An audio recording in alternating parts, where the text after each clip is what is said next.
It's Atlantic 10 Men's Basketball Media Day here with Duquesne coach Keith Dambrot and Atlantic 10 preseason all-conference first-team guard Day Grant. Guys, just as things kick into high gear, obviously, the expectation is very, very high, of course, with yourselves and outside perception. Just what do you hope just to take things from a day by day to just make sure the ship gets righted?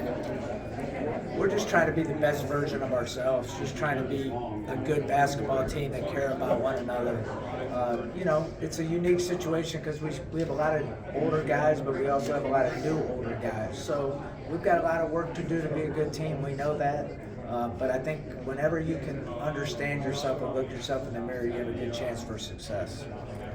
For sure, and just agreeing and piggybacking off Coach, man, just continuing to gel together and stick to our defensive principles and game plan will be just fun. Day obviously came in from Miami of Ohio last year. Just what did you see that allowed yourself to find success, and how have you taken that extra step going into this season? Really just the trust aspect, just trusting in the game plans, the coaching staff, my teammates, just everything they're telling me. I'm just soaking it in like a sponge, man.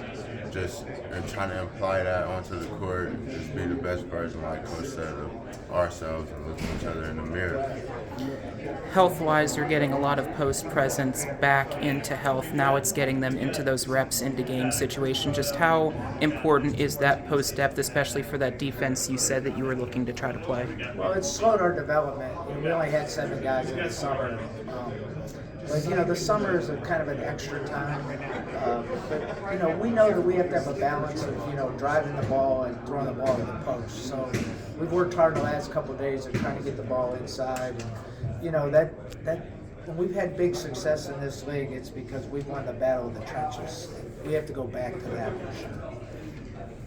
For you, Day, how have you seen Kareem Reem take a big step this year? Obviously, he's been a leader, but maybe more so going to be dependent on the court this year as well.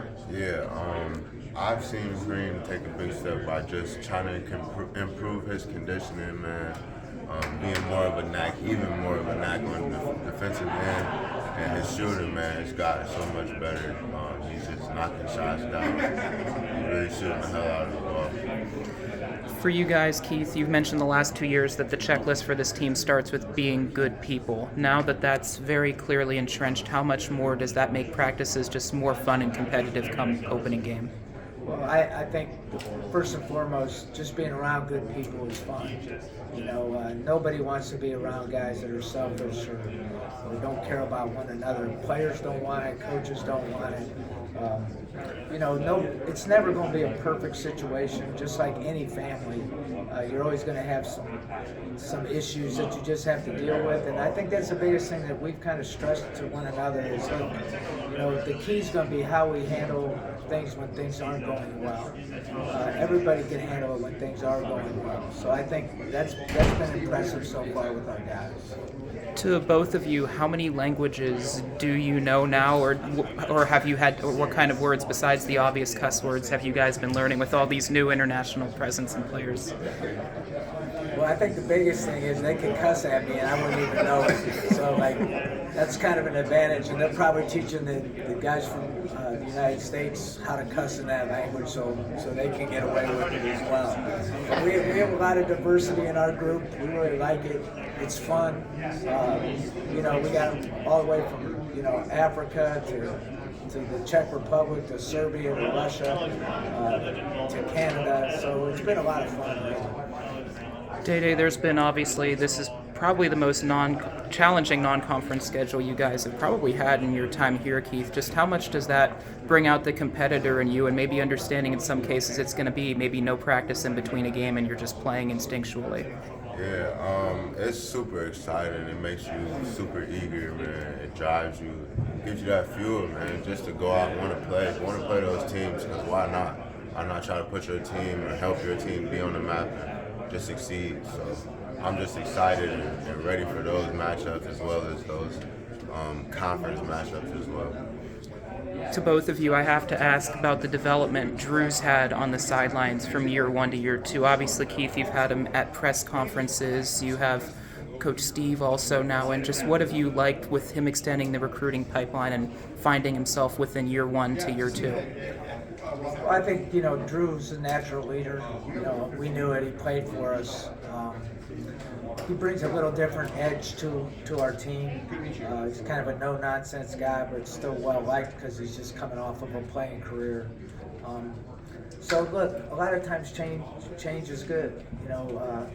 Sometimes it isn't, but a lot of times it is. And I think, he's brought a good toughness to our team. And I think our other guys have stepped up as well. Rick McFadden, Coach Wygan, they've all done a good job of really, spending time with the players, because that's really ultimately our job, is to be their second family. And for you, Day, what do you like about having Coach Drew there, whether he's playing pickleball with you guys, whether he's running with the scout team, or just whatever he's able to do on the sidelines to bring the best out of you all? What I love most is, like Coach said, he's like still a player coach. He's coming off of playing professionally not too long ago. So that's just a blessing. Plus he's giving you pointers, and it's just good to feel that somebody who's just got done playing or played at the level that you can possibly go to and be at. So just getting those pointers, those little nuggets here and there all the time, on the court and off the court, it's just a blessing, man, because it's like a translation and a relation. Keith, how difficult is it or easy is it to figure out roles, knowing that you might be a little bit more of a depthful side this season? I think it's really difficult. I think until guys are comfortable, we won't be as good as we should be. And in fairness to them, it's hard to be comfortable because we don't really know yet. We don't really know what guys can do, what they're really good at, who's going to play, who's not going to play, what they're really good at, what they should stay away from. So we've kind of given them a lot of freedom so that we can make judgments, and then at some point we'll tighten up the ship a little bit so that we can become a great team. To an extent, Day, preseason polls are meaningless to an extent, but you did use "they picked us last" as a rallying cry to get some more respect versus last year. Is that more satisfying, and how does that make you hungry to try to get closer to that number one spot?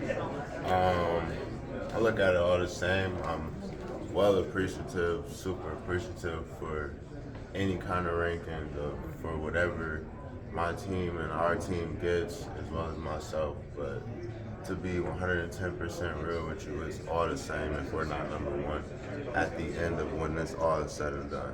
So, like I said, I'm appreciative so much of everything and what's given to us, but it doesn't matter none if we don't get our job done and do what we need to do. But well appreciated.